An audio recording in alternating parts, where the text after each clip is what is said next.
नमस्कार,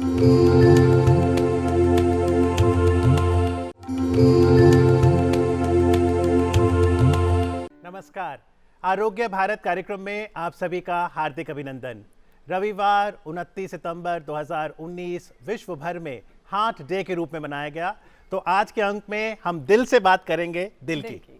और जब दिल से दिल की बात होगी तो जानेंगे कि दिल को किस तरह से तंदुरुस्त रखा जा सकता है। हम 3 हार्ट स्पेशलिस्ट से परिचय आपका कराते हैं जो हमें हेल्दी हार्ट कैसे रखें वो बताएंगे। हमारे साथ हैं डॉक्टर संजय त्यागी। नमस्कार। नमस्कार। आप जीबी पंत हॉस्पिटल के डायरेक्टर प्रोफेसर तो हैं ही कार्डियोलॉजी के, लेकिन आपको बधाई देना चाहेंगे क्योंकि भारत सरकार ने आपको डायरेक्टर जनरल हेल्थ सर्विसेज का दायित्व भी दिया है, तो बहुत बहुत बधाई आपको। Thank you very much. Doctor Aparna Jaswal हमारे साथ हैं। नमस्कार, interventional cardiologist Fortis Escorts heart institute से। और आज डॉक्टर जसवाल से जानेंगे कि इलेक्ट्रीशियन ऑफ द हार्ट कौन होता है। डॉक्टर अरुण कोचर हमारे साथ हैं। नमस्कार, आप भी इंटरवेंशनल कार्डियोलॉजिस्ट हैं और खास तौर पर मोहाली से आज दिल्ली आए हैं कार्यक्रम में भाग लेने के लिए। स्वागत है आपका। सबसे पहले हम जानेंगे डॉक्टर संजय त्यागी से कि जो हार्ट है वो किस तरह से फंक्शन करता है, ये ज़रूर बताएं हमारे दर्शकों को जो ये कार्यक्रम देख रहे हैं। मैं आपको पहले बताना चाहूँगा कि दिल जो है हमारे शरीर में मुट्ठी के आकार का होता है, शरीर के बीचों बीच और बाईं ओर होता है।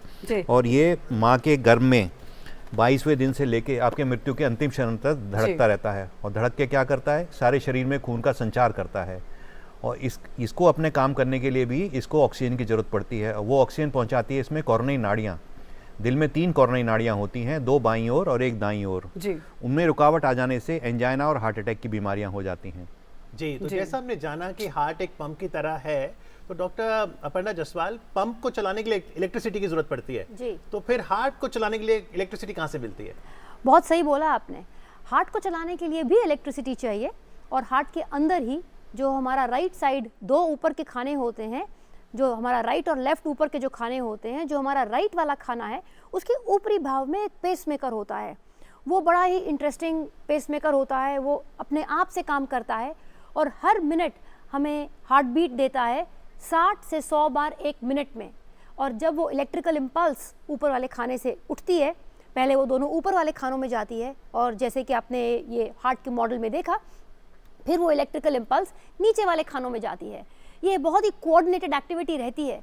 और जब वो इलेक्ट्रिसिटी नीचे वाले खानों में जाती है, वो हार्ट को पंप बनाती है और वो इलेक्ट्रिसिटी के कारण हमारा ब्लड आउट पंप होता है और हर मिनट में 60 से 100 बार इलेक्ट्रिसिटी जनरेट होकर वो हमारी पल्स बन जाती है। जी डॉक्टर अरुण कोचर, आप जब हम हार्ट की बात कर रहे हैं तो सबसे पहले एक आम आदमी के दिमाग में आता है कि कहीं मेरे हार्ट में प्रॉब्लम तो नहीं है, तो आप उसको किस तरह से देखते हैं ये ज़रूर बताएं।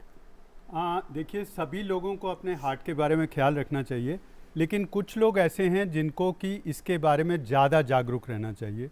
जैसे कि आपके परिवार में बहुत सारे लोगों को हार्ट अटैक हुआ है, या आपके माता पिता, आपके भाई बहन, किसी की एंजियोप्लास्टी हुई है या बाईपास सर्जरी हुई है, या दूसरे वो लोग जिनको कि डायबिटीज़ है।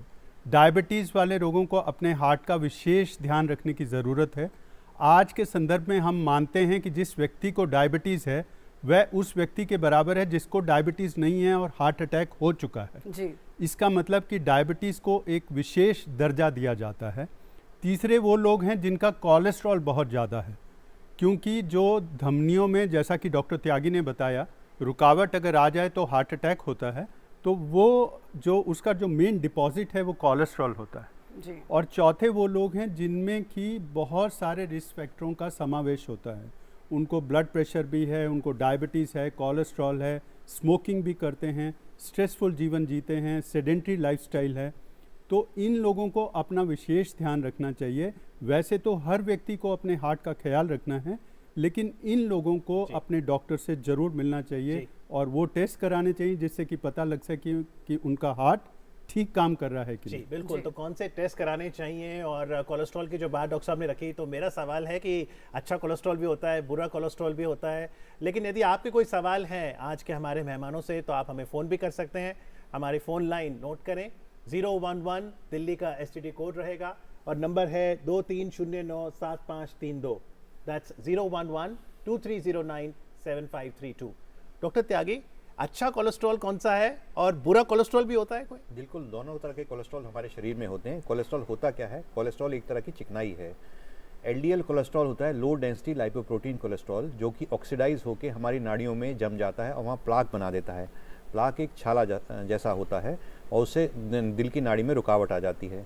दूसरी तरह का कोलेस्ट्रॉल होता है एचडीएल कोलेस्ट्रॉल। एचडीएल मतलब हाई डेंसिटी लाइपोप्रोटीन कोलेस्ट्रॉल। उसका काम होता है कि एलडीएल कोलेस्ट्रॉल जो कि खराब कोलेस्ट्रॉल है उसको पकड़कर शरीर से बाहर निकाल दे। अच्छा। तो अगर एलडीएल कोलेस्ट्रॉल हमारे शरीर में ज़्यादा होगा, ज़्यादा का मतलब 100 मिलीग्राम से ज़्यादा होगा। नॉर्मली में टोटल कोलेस्ट्रॉल 160 से कम होना चाहिए और एलडीएल कोलेस्ट्रॉल 100 से कम होना चाहिए। और जिनको हार्ट की बीमारी है या जिनको डायबिटीज़ है उनका एलडीएल कोलेस्ट्रॉल लेवल तो और कम होना चाहिए, 70 से कम होना चाहिए। तो ये दो तरह के कोलेस्ट्रॉल होते हैं। और जब एलडीएल कोलेस्ट्रॉल का छाला जो कि कॉर्नरी नाड़ी में बन गया, उसने रुकावट पैदा कर दी, अगर वो छाला फूट जाता है वहाँ पे प्लेटलेट फिब्रिनोजन आके जमा हो जाते हैं और खून का थक्का बन जाता है। खून का थक्का बन जाने से उन नाड़ी में पूरी तरह रुकावट आ जाता है, जिसकी वजह से हार्ट अटैक पड़ता है। अब हम जानेंगे कि एंजाइना क्या होता है, हार्ट अटैक क्या होता है, उनके दोनों के क्या फ़र्क होते हैं और उनको कैसे पहचानें, क्योंकि बीमारी के इलाज के लिए डॉक्टरी सलाह लेने के लिए जानना बहुत ज़रूरी है। जी बिल्कुल। तो एंजाइना, हार्ट अटैक और साथ में जब कहते हैं हार्ट फेलियर, वो भी यही है या इससे कुछ अलग है वो? तो ये तीनों चीज़ें अलग हैं। अच्छा। एंजाइना क्या होता है कि मरीज़ आप हमारे पास आता है और बोलता है कि जब मैं चलता हूँ, तेज़ स्पीड पे चलता हूँ या सड़क की ऊपरी भाव पे चलता हूँ या सीढ़ी चढ़ता हूँ, तो क्लासिक होता है कि उसके सीने में ऐसा महसूस होता है कि किसी ने भार रख दिया या कुछ बांध दिया और उधर से उसकी दर्द ऊपर की तरफ जाना, जॉ की तरफ जाना या आम के अंदर की तरफ आना। और वो बताता है कि अगर मैं रुक जाता हूँ या बैठ जाता हूँ तो मेरे को आराम पड़ जाता है। उसको हम टिपिकल एंजाइना बोलते हैं। हार्ट अटैक होना, ये लक्षण एकदम खचाखच एक ही टाइम पे आ जाना कि डॉक्टर साहब मैं तो बिल्कुल ठीक बैठा था, ऐसा लगा कि मेरी छाती फट जाएगी। अच्छा। उसको हम हार्ट अटैक बोलते हैं। अब हार्ट फेलियर काफ़ी लोग उसको मिक्स कर लेते हैं यूज़ में। हार्ट फेलियर का मायना होता है कि हार्ट का जो हम पंप बोल रहे हैं वो कमज़ोर हो जाना। अच्छा। उसके कारण कई होते हैं, बट मेन कारण होता है आपको पहले कभी हार्ट अटैक हुआ हो, उस कारण से आपका हार्ट का मसल वीक हो जाए और आपने उसको नज़रअंदाज किया हो और कुछ सालों बाद आपको मालूम पड़े कि आपका हार्ट का फैलाव बढ़ गया है। उसके लक्षण अलग होते हैं, जैसे कि सांस फूलना, आपको नॉर्मल गति पे चलने में सांस फूलना, या आपको रात को सोते समय सांस फूलना, उठ के बैठना पड़े, आपको दिखे कि मेरे पैरों में सूजन आ रही है। तो हार्ट फेलियर के लक्षण ये रहते हैं, जबकि हार्ट अटैक के लक्षण दर्द। हाँ, डॉक्टर अरुण कोचर, आपसे जानना चाहेंगे, जैसे डॉक्टर अपर्णा ने बताया कि कुछ लक्षण हैं। कई बार जो रोगी होता है तीनों के कभी जॉज में पेन बताता है, कभी कंधे में दर्द है, जैसे इन्होंने कहा पैरों में सूजन है, और क्या क्या लक्षण होते हैं आमतौर पर जो हम देखकर पता लगा सकते हैं कि हार्ट की बीमारी है? देखिए, डॉक्टर अपर्णा ने जो लक्षण बताए वो बहुत क्लासिकल हैं। और अगर आपको ऐसा लक्षण हो रहे हैं कि चलने पे आपको सिम्टम हो रहे हैं, बैठने पे रिलीव हो जाते हैं, तो क्लासिकल एंजाइना। पर दुख इस बात का है कि हर पेशेंट को ये सिम्टम नहीं भी होते। अच्छा। कई बार एंजाइना बहुत डिफरेंट रूप्स में आता है और कुछ बदनसीब लोगों में एंजाइना होता ही नहीं, पहला लक्षण ही अकस्मात मृत्यु का कारण बन जाता है। तो उसमें हमको ये ज़रूर ध्यान रखना है कि कोई सिम्टम जो कि जिससे हम अच्छा फील नहीं कर रहे, we believe that something is wrong with us. कई बार पाचन क्रिया में गड़बड़ भी एंजाइना का एक रूप बनता है। इसके अलावा पैल्पिटेशन होना, चक्कर आ जाना, सांस का चढ़ना, ये सब कारण भी एंजाइना के डिफरेंट इक्विवेलेंट माने जाते हैं और इनसे भी हार्ट अटैक की होने में कोई कमी नहीं होती, उसकी सिवियरिटी में कमी नहीं होती। बिल्कुल। हमारा सवाल है सर कि हमारे पिताजी को अटैक आया था। जी जी, क्या उम्र है आपके पिताजी की? उनका देहांत हो गया है। अच्छा जी, तो हमको भी कुछ प्रॉब्लम हो सकता है क्या? जी, जो जेनेटिक, क्या हेरिडिटरी भी होती है? बिल्कुल, डायबिटीज़, हाई ब्लड प्रेशर और हार्ट डिजीज़ काफ़ी हद तक हेरिडिटरी होती हैं और जिनमें ये होती हैं, जिनके परिवार में ये है, और अर्ली एज पे अगर किसी को हार्ट अटैक हो गया या हाई ब्लड प्रेशर हो गया, डायबिटीज़ हो गई, उन लोगों को तो विशेष ख्याल रखने की ज़रूरत है। उसमें भी होने के चांसेस होते हैं, तो ज़रूरी है ऐसे लोगों को पहले से ही अपना चेकअप कराएं। चेकअप में क्या चेकअप कराएं? अपना लिपिड प्रोफाइल कराएं, अपना कोलेस्ट्रॉल लेवल चेक कराएं, अपना ब्लड शुगर लेवल चेक कराएं और ब्लड प्रेशर चेक कराएं।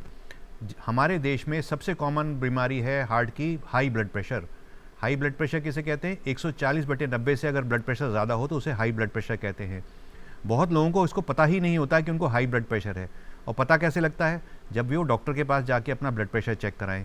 इसको इसलिए बोलते हैं साइलेंट किलर। तो जब भी आप अपने डॉक्टर के पास जाएं, अपना ब्लड प्रेशर जरूर चेक कराएं, और अगर आपकी उम्र 35 वर्ष के ऊपर है तो साल में एक बार अपना कोलेस्ट्रॉल, ब्लड शुगर और ब्लड प्रेशर जरूर चेक कराएं। जी डॉक्टर जसवाल, ब्लड प्रेशर में मैं चाहूँगा आप और भी जागृति लेकर आएँ, क्या जन जन और कौन सी उम्र के बाद बीपी ज़रूर जांच करवाएं?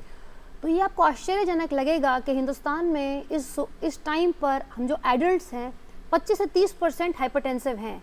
और उनमें से अक्सर लोगों को नहीं मालूम है, जैसे डॉक्टर त्यागी सर ने बताया। तो ये समझना बहुत ज़रूरी है कि 25 से 30% इस पॉपुलेशन, एडल्ट पॉपुलेशन को हाइपरटेंशन है। इसी कारण से हम लोगों को 35 के ऊपर, लेकिन आजकल उसकी डेफिनेशन भी चेंज हो रही है। जैसे हम अडल्टहुड गेन करते हैं, हमें एक अच्छा आइडिया है कि हम 18 वर्ष के ऊपर हुए एक अपना बीपी चेक कराया जाए। स्पेशली आजकल के ज़माने में जब हम लोगों को प्रॉब्लम्स लाइक ओबेसिटी है, फास्ट फूड खाते हैं, डायबिटीज़ का ऑनसेट जल्दी है, तो जैसे हम अडल्टहुड अटेन करें, एक अपना ब्लड प्रेशर चेक कराएं। जी मैम, हमारे पिताजी को मतलब बार बार बीपी बढ़ जाता है। बीपी बढ़ जाता है तो दवा लिए है, डॉक्टर को दिखाया है आपने? जी, तो उसमें डॉक्टर से दिखाए हैं, तो उसमें मतलब पहले ऊपर का बीपी बढ़ जाता था, नीचे का बीपी बढ़ जाता है। डॉक्टर जसवाल, ऐसा भी होता है कि बीपी हाई भी हो जाए, लो भी हो जाए? जी, तो क्या होता है कि कुछ लोग कंफ्यूज कर देते हैं, एक सिस्टोलिक अपर लिमिट होता है और नीचे का हम डायस्टोलिक बोलते हैं। तो ये समझने वाली बात है कि सिस्टोलिक ब्लड प्रेशर को मेंटेन करना बहुत ज़रूरी रहता है, और जैसे जैसे हमारी उम्र बढ़ती है इसका गैप बढ़ सकता है। अक्सर लोग दवाई बंद कर देते हैं कि जो नीचे वाला बीपी है हमारा घटने लग गया है, और ऊपर वाले की चिंता नहीं करते हैं। तो याद रखना है कि ऊपर वाला ब्लड प्रेशर हमारा 140 से कम ही रहना चाहिए। सो नॉर्मल ब्लड प्रेशर 140/80 से कम रहना चाहिए। जैसे जैसे उम्र बढ़ेगी जो नीचे वाला ब्लड प्रेशर है कम हो सकता है, लेकिन ऊपर वाले ब्लड प्रेशर को हमें टारगेट करना चाहिए, और दवाई को अगर बढ़ाने की ज़रूरत पड़े तो बढ़ाना चाहिए। बिल्कुल। डॉक्टर अरुण कोचर, जब हम बात कर रहे हैं ब्लड प्रेशर की, डायबिटीज़ की, तो और ऐसी क्या बीमारी है जो आपको लगता है कि अगर किसी मनुष्य में है, किसी भी में है, तो उसके चांसेस ज़्यादा हैं हार्ट प्रॉब्लम के? कोलेस्ट्रॉल। तो हमको अपना हमें एक स्लोगन बनाना चाहिए हर एक व्यक्ति को कि नो योर नंबर्स। हमको अपने ब्लड प्रेशर का नंबर पता होना चाहिए, अपनी शुगर का नंबर पता होना चाहिए, और जैसा डॉक्टर त्यागी ने कहा कोलेस्ट्रॉल का नंबर पता होना चाहिए। ये सभी के लिए अनिवार्य है, और इसमें बहुत सारे पैसे नहीं खर्च होते हैं, ये बहुत चीप है। लेकिन अगर हम अपने नंबर्स टारगेट में रखते हैं अपने सेक्स और अपनी एज के हिसाब से, तो हार्ट अटैक होने का अंदेशा बहुत कम हो जाता है। जी, यानी हार्ट डे जब आया है तो ये संदेशा लेकर आया है कि जो इंपॉर्टेंट नंबर्स हैं, आपके अपने नंबर्स हैं, उस पर आप तवज्जो रखें और टेस्ट भी कराएं। तो डॉक्टर साहब, कौन से टेस्ट एक सामान्य व्यक्ति करा ले? ये ज़रूरी है कि अपना ब्लड कोलेस्ट्रॉल लेवल ज़रूर चेक कराना चाहिए, ब्लड शुगर लेवल चेक कराना चाहिए, और ब्लड प्रेशर चेक कराना चाहिए। ईसीजी? नहीं, ईसीजी ज़रूरी नहीं है। ईसीजी ज़रूरी नहीं है। अच्छा। अगर आपको कोई सिम्टम्स हैं, आपको कोई तकलीफ है, तो अब आप जाके स्ट्रेस टेस्ट करेंगे, आपको इकोकार्डियोग्राफी करेंगे, पर रूटीन में ये टेस्ट ज़रूरी नहीं है। तो रूटीन में अपना शुगर, अपना जैसे मोबाइल नंबर याद रखते हैं ना, ऐसे ही डॉक्टर साहब ने बताया वैसे ही अपने नंबर्स याद रखने चाहिए कि आपका ब्लड शुगर जो है फास्टिंग में 110 से नीचे होना चाहिए, और कोलेस्ट्रॉल लेवल आपका 160 से कम होना चाहिए, एलडीएल 100 से कम होना चाहिए। ज़्यादा कन्फ्यूजन नहीं, 140/90 से आपका ब्लड प्रेशर कम होना चाहिए। जी बिल्कुल। एक और वर्ड आता है हार्ट में, एट्रियल फिब्रिलेशन। सुनने में थोड़ा बड़ा लगता है, क्या है एट्रियल फिब्रिलेशन? तो जैसे कि हमने आपको शुरुआत में बताया था कि एक हार्ट की गति होती है, और ऊपर से आती है और फिर नीचे जाती है, ठीक है। 60 से 100 बार 1 मिनट में। ठीक है। आप ये जरूर समझें कि बीच में हार्ट को भी रेस्ट चाहिए होता है। ठीक है। अगर ये पूरा टाइम फिब्रिलेट करे, फिब्रिलेट का मतलब क्योस होता है, मतलब कि बिल्कुल खचाखच धड़कन उसकी बहुत बढ़ जाए। अच्छा। तो अगर ऊपर वाले खाने की जो बीटिंग की गति है जो 60 से 100 होनी चाहिए, समझिए अगर 300-400 हो जाएगी तो फिर वो कॉन्ट्रैक्ट नहीं कर पाता है, तो उसको हम फिब्रिलेशन बोलते हैं। जो एट्रियल फिब्रिलेशन है ये एक बहुत बड़ी समस्या बन रही है जैसे जैसे हमारी उम्र बढ़ती है। तो it is a problem of ageing. जब हमारी उम्र बढ़ती है, जैसे हमारे फेस पे झुर्रियां आती हैं, हार्ट के सरफेस की भी झुर्रियां आती हैं। अच्छा। और वो झुर्रियां अपने आप को कैसे एक्सप्रेस करें, अच्छा। उनका एक्सप्रेशन का एक तरीका होता है, उसको हम एट्रियल फिब्रिलेशन कहते हैं, जिसमें हमारी गति बिल्कुल इर्रेगुलर हो जाती तो है। इसका फिर टेस्ट कौन सा है, कैसे पता चले? जी, तो अब ये कहा जाता है कि अगर कोई मरीज किसी भी डॉक्टर के पास जाए ये नहीं कि कार्डियोलॉजिस्ट के पास जाए, अच्छा। किसी भी डॉक्टर के पास जाए तो हम सबको अपनी एक पल्स पेशेंट की पल्स देखनी चाहिए। अच्छा। केवल एक पल्स देखने से, महसूस करने से हमें मालूम पड़ जाता है कि क्या इस मरीज को हार्ट की गति की प्रॉब्लम हो सकती है, अच्छा। क्या इसको एट्रियल फिब्रिलेशन है, और इसको पकड़ना बहुत अहमियत है क्योंकि ये स्ट्रोक का कारण बन सकता है। बिल्कुल। तो इसलिए एट्रियल फिब्रिलेशन का जानना बहुत ज़रूरी है। बल्कि सितंबर में हमने ग्लोबल एट्रियल फिब्रिलेशन मंथ में मनाया था दुनिया भर में। तो इसके लिए जानकारी लेना बहुत ज़रूरी है ताकि हम स्ट्रोक से बच पाएं। जी मैडम, सीढ़ी पर चलने पर दम फूलने लगता है, सांस फूलने लगता है, और कभी कभी धड़कन तेज हो जाती है। नॉर्मली भी चलने पर, टहलने पर धड़कन तेज। आपकी उम्र कितनी है? उम्र 45 है। 45। और कब से समस्या है आपको ये? वो 2-3 साल से है। और ईसीजी कराए थे, उसमें नॉर्मल रिपोर्ट आया। डॉक्टर अरुण, देखिए, जो ईसीजी होता है वो रेस्टिंग कंडीशन में होता है, और अगर रेस्टिंग कंडीशन में ईसीजी नॉर्मल है और पेशेंट को सिम्टम्स हैं तो इसका यह मतलब नहीं कि पेशेंट ठीक है। उसको अपना स्ट्रेस टेस्ट कराना चाहिए और एक इकोकार्डियोग्राफी टेस्ट कराना चाहिए। जैसे डॉक्टर त्यागी ने बताया, नो योर नंबर्स तो इम्पॉर्टेंट है, लेकिन जब पेशेंट को इस तरह के सिम्टम्स हो रहे हैं तो हमको एक इकोकार्डियोग्राफी टेस्ट और स्ट्रेस टेस्ट कराना चाहिए। स्ट्रेस टेस्ट में क्या करते हैं आप? स्ट्रेस टेस्ट कई तरह से होते हैं। सबसे साधारण स्ट्रेस टेस्ट तो वो है जिसको हम ट्रेडमिल के नाम से जानते हैं। अच्छा। जिसमें आप एक्सरसाइज करते हैं, ग्रेडेड रिस्पांस देखते हैं कि आपकी हार्ट बीट और ब्लड प्रेशर का क्या होता है और ईसीजी को क्या होता है। जब आप रेस्ट कर रहे हैं तो ईसीजी ठीक है, लेकिन जैसे ही हार्ट को कोई स्ट्रेस मिलती है तो ईसीजी एबनॉर्मल हो जाता है। जी। ऐसे व्यक्तियों को अपना फर्दर टेस्टिंग की ज़रूरत पड़ती है और उनको ज़्यादा देखभाल की आवश्यकता पड़ती है। गीताशा, आपने करवाया स्ट्रेस टेस्ट? नहीं करवाया नहीं। मुझे लगता है हर घर में हर किसी को स्ट्रेस तो होता है। बच्चे को स्ट्रेस है आजकल। अगर उसे कोई खिलौना चाहिए या कोई भी हमारी डिज़ायर्स पूरी नहीं हो पाती है। संजय त्यागी क्या कहना चाहेंगे? स्ट्रेस और कम नींद लेना ये भी एक कारण है हार्ट प्रॉब्लम का? स्ट्रेस और कम नींद लेना बहुत बड़ा कारण है, और थोड़ा स्ट्रेस तो सभी को होता है। थोड़ा स्ट्रेस होना भी चाहिए, नहीं तो आप काम ही नहीं करेंगे, उठेंगे नहीं, चलेंगे नहीं। तो थोड़ा स्ट्रेस तो होना चाहिए, पर स्ट्रेस ऐसा नहीं होना चाहिए कि आपके दिल और दिमाग को नुकसान पहुंचाए। तो मतलब आप दिल पर ना लें उसे, दिल पर नहीं लेना चाहिए। और इसमें जब हम दिल से की बात कर रहे हैं तो एक एक्सरसाइज का बहुत महत्व है। उससे स्ट्रेस लेवल भी कम होता है। जो आपने रोजाना 30 से 40 मिनट ब्रिस्क वॉकिंग करना चाहिए। तंबाकू का प्रयोग बिल्कुल नहीं करना चाहिए। और कल हम बात कर रहे थे ई सिगरेट को भारत सरकार ने बैन कर दिया। तो तंबाकू का प्रयोग किसी भी तरह से, चाहे वो खैना, गुटकी या जो बीड़ी सिगरेट में लें या ई सिगरेट में लें, तो वो बहुत नुकसानदायक है। हुक्का, बीड़ी सभी नुकसानदायक है। तंबाकू एक जहर है, तो उसको किसी तरह से बिल्कुल अपने पास नहीं फटकने देना चाहिए। इसके अलावा हम डाइट की बात कर रहे थे। डाइट में हमें चिकनाई का प्रयोग, ऐसे पदार्थों का प्रयोग नहीं करना चाहिए जिनमें चिकनाई ज़्यादा हो और ट्रांसफैट्स ज़्यादा हों। ट्रांसफैट ज़्यादा किस में होते हैं? वनस्पति घी में होते हैं। जिन जिन चीज़ों में ट्रांसफैट्स होते हैं, यानी आपके समोसे में, कचौड़ी में, उनको तो बिल्कुल ही हाथ ना लगाएं। और ऐसी चीज़ें खाएं जैसे कि फल और सब्जियां हैं, और दिन में 4 से 5 बार इनका प्रयोग करना चाहिए। हर खाने के साथ आपको सैलेड ज़रूर लेना चाहिए, और फल, हरे फल, सब्जियां, इनका प्रयोग करेंगे तो आप दिल की बीमारी से बहुत हद तक सुरक्षित रहेंगे। जी बिल्कुल। ट्रीटमेंट की अगर बात करें डॉक्टर जसवाल, स्टैटिन्स की बात होती है, ये किसको लेना है, किसको जरूरी है कि वो स्टैटिन पे निर्भर रहे? जी, तो स्टैटिन का डिपेंड करता है क्या आपको हार्ट की डिजीज़ है कि आपको हार्ट की डिजीज़ नहीं है। तो वो नंबर्स बदलते रहते हैं स्टैटिन्स के। सो स्टैटिन्स का मोस्ट इम्पॉर्टेंट यूज़ उनको है और बहुत ही अहमियत है जिनको ऑलरेडी हार्ट डिजीज़ है। अच्छा। हो गई है। तो किसी को अगर हार्ट डिजीज़ हो गई है, जैसे कि किसी का स्टेंट हुआ है या बाईपास सर्जरी हुई है, तो हम LDL कोलेस्ट्रॉल के बारे में बात कर रहे हैं, तो उनको अपने LDL का नंबर याद रखना है कि उसको अपना नंबर 70 से कम रखना है। सो ये बहुत ज़रूरी नंबर है क्योंकि LDL कोलेस्ट्रॉल को हम कम कर सकते हैं, और उसको कम करने के लिए स्टैटिन्स का यूज़ करना और प्रयोग करना बहुत ज़रूरी है, और वो नंबर 70 से कम रखना चाहिए। और जो लोगों को रिस्क है, हाई रिस्क है, और उनको हार्ट की डिजीज़ नहीं हुई है, उनको अपना याद रखना चाहिए कि उनको भी मेहनत करनी चाहिए कि उनका LDL 100 से कम रहे, जी, है ना। तो चाहे उसके लिए स्टैटिन का प्रयोग करना पड़े, लेकिन पहले जैसे कि बात हुई, मोस्ट इम्पॉर्टेंट है लाइफस्टाइल। सबसे इम्पॉर्टेंट है कि हम एक्सरसाइज, अपना व्यायाम लाएं, अपने डाइट में चेंजेस लाएं।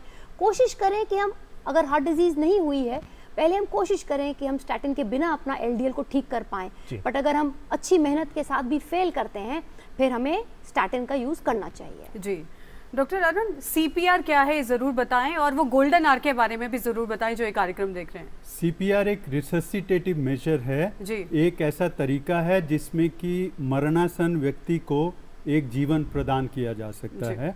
इसमें रिदमिक मूवमेंट होता है जिसमें पेशेंट की छाती को, हम उसको मसाज कहते हैं, वो दी जाती है और ये कोशिश की जाती है कि उसका हार्ट का रिदम वापस आ जाए। तो ये बेसिक भी होते हैं, एडवांस मोडालिटीज़ भी होती हैं इसमें।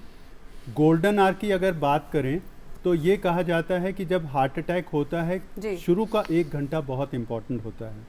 हार्ट का मसल को कई बार कहा जाता है it is to be weighed in gold, so it's as important and as precious as gold. तो अगर सोने की जो कीमत है वो उस आंकड़े जो 1 घंटा है उसमें सबसे अधिक है। अगर उस समय वह व्यक्ति एक अच्छे अस्पताल में पहुंच जाता है जहां पे या तो उसको दवा लगाकर या फिर मैकेनिकली उसकी आर्टरी को, धमनी को जो क्लॉट जमा है उससे खोल दिया जाता है, तो उसकी आयु पे कोई प्रभाव नहीं पड़ेगा। जितना उसका जीवन था वो रहेगा, लेकिन ज्यों-ज्यों समय बीतता जाता है ये आयु व्यक्ति की कम होती जाती है और कई बार इसी दौरान उसकी मृत्यु भी हो सकती है। हम तो जी डॉक्टर साहब, हम जैसे CPR के बारे में, जब दिल चलना रुक जाता है, जब एकदम जैसे अचानक सडन डेथ हो गई और एक आदमी का दिल चलना रुक गया, उसकी सांस आनी रुक गई, तो हम उसको एक हार्ड सरफेस पे लिटा देते हैं, जैसे कि ज़मीन की हार्ड सरफेस है या कोई भी हार्ड सरफेस पे लिटा देते हैं और हथेली को छाती के बीचों बीच रख के उसको 1 मिनट में 100 बार दबाया जाता है और हर 30 बार के बाद उसकी सांस, अगर आपके पास सेकंड आदमी अवेलेबल है तो एक सांस की दिया जाता है। मुंह से सांस दे सकते हैं या एम्बू बैग से सांस दे सकते हैं। अगर आपके पास कोई व्यक्ति अवेलेबल नहीं है तो कंटिन्यूसली उसको 1 मिनट में 100 बार दबाते रहें। कब तक दबाते रहें? जब तक कि आपका दूसरा सपोर्ट ना आ जाए, क्योंकि कार्डियक अरेस्ट के 2 कारण होते हैं। एक तो दिल चलना रुक गया, बिल्कुल बंद हो गया, या हार्ट फिब्रिलेशन हो गया। हम बात कर रहे थे एट्रियल फिब्रिलेशन की। अगर वेंट्रिकल फिब्रिलेशन हो जाता है तो हार्ट बिल्कुल ऐसे ऐसे धड़कने लग जाता है, पंप ही नहीं कर पाता। अगर एक गाड़ी है जो आपकी नॉर्मल स्पीड 60 से 100 किलोमीटर पे चलती है, अगर आपको उसको 400-500 किलोमीटर की रफ्तार पे दौड़ेंगे, जगह जगह टक्कर मारेगी। ऐसे ही हार्ट जो है पंपिंग नहीं हो पाती, ब्लड नहीं निकल पाता, ब्लड सप्लाई शरीर में नहीं जाती।